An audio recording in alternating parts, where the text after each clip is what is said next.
Good morning everyone. आप लोग कैसे हैं? आशा करते हैं आप लोग स्वस्थ और मस्त होंगे। तो आज का हमारा विषय है फायर सेफ्टी।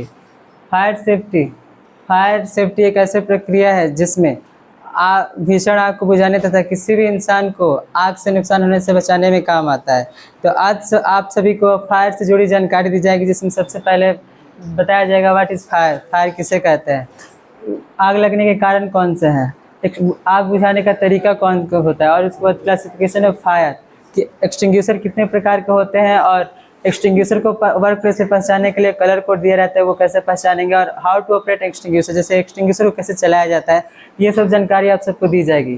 तो सबसे पहले बात करते हैं व्हाट इज़ फायर। फायर एक केमिकल चेन रिएक्शन है जिसे दहन कहा जाता है, जो हीट, फ्यूल और ऑक्सीजन की उपस्थिति में शुरू होता है। हीट यानी आग का स्रोत, और फ्यूल यानी जलने वाली वस्तुएं, और ऑक्सीजन जो हमें हवा से मिलती है। उसके बाद हम बात करते हैं रीजन टू स्टार्ट फायर, आग लगने के कौन कौन से कारण होते हैं। जैसे कि हमारे कार्यस्थल पर ये 4 एलिमेंट हीट, फ्यूल और ऑक्सीजन और केमिकल चेन रिएक्शन, अगर ये चारों एक स्थान पर उपलब्ध हो तो आग लगने का कारण बनता है। और फिर इसके बाद हम बात करते हैं एक्सटिंक्शन ऑफ फायर, आग बुझाने का तरीका। तो हमारे कार्यस्थल पर 4 एलिमेंट ऑक्सीजन, हीट, फ्यूल और केमिकल चेन रिएक्शन, इसमें एक या एक से अधिक एलिमेंट पे अगर काबू पा लें तो हम आग को बुझा सकते हैं। फिर इसके बाद बात करते हैं क्लासिफिकेशन ऑफ फायर। हम क्लासिफिकेशन ऑफ फायर क्लास को 6 भागों में बांटा गया है, class A, class B, class C, class D, class K, F और क्लास एल। और सबसे पहले बात करते हैं क्लास ए फायर, जिसमें सॉलिड मटेरियल, जिसमें कपड़ा, paper, cloth, plastic, rubber, charcoal, अगर इन सब चीज़ों में अगर आग लगता है तो हमें वाटर टाइप फायर एक्सटिंग्विशर से बुझाना चाहिए। और ये हीट को कंट्रोल करता है, जिससे कूलिंग मेथड भी कहा जाता है।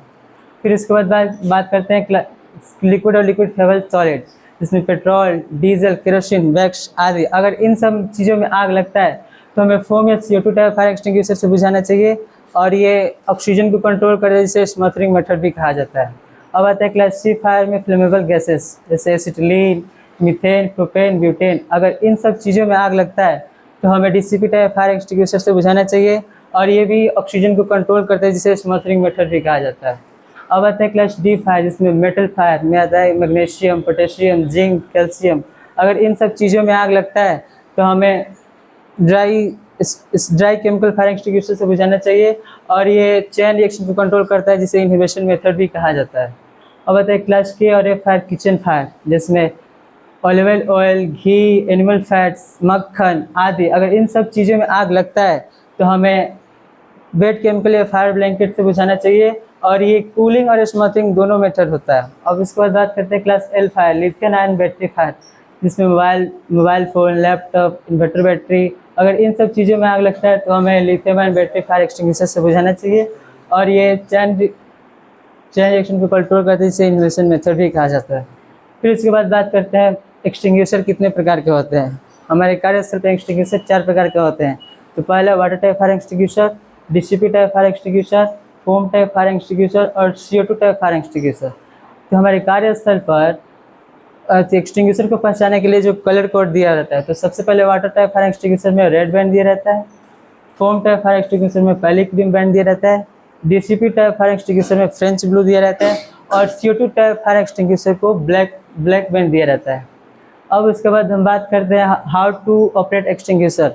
एक्सटिंग्विशर को पास में से द्वारा चलाया जाता है, जिसमें P का मतलब होता है पुल द पिन, जो एक्सटिंग्विशर में जो पिन होता है उसको निकाला जाता है। और A का मतलब am the nozzle of the base of fire, जो एक्सटिंग्विशर में नोजल होता है वो जहाँ पे आग लग रहा है तो उसमें एम किया जाता है, सीधा किया जाता है। और स्ट्राइक द knob और twist the lever of the base of fire, और जो होता है लीवर उसको आग पे स्ट्राइक किया जाता है, दाबा जाता है।